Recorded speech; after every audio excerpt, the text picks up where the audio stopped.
Welcome to Kenton's videos. Enjoy the video. You'll start by turning on the preview pane so image thumbnails load instantly. Open File Explorer, then choose View, Show, and activate Preview pane or press Alt+P. This creates the right side preview area. Once done, click an image file and you should see its full preview without opening another app. If you use Hike, make sure the Hive extension is installed so previews render correctly. This step is fast and prevents repeatedly opening images. Now make sure Windows shows thumbnails instead of icons. Open Folder Options via View Options and switch to the View tab. Uncheck Always Show Icons, never thumbnails, then click Apply. This tells Explorer to generate image previews for supported formats, which speeds browsing. Once done, navigate to a folder with images and confirm thumbnails appear in Details, List, or Large Icons view.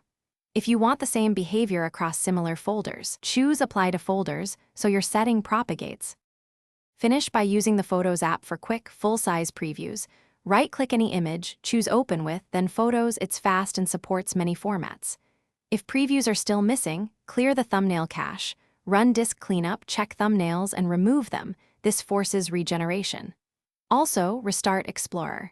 EXE or reboot after installing Hive/codec extensions so Windows picks them up. If problems continue, verify file associations and Windows updates. That usually resolves codec and preview issues. Thanks for watching. Consider subscribing if we helped you.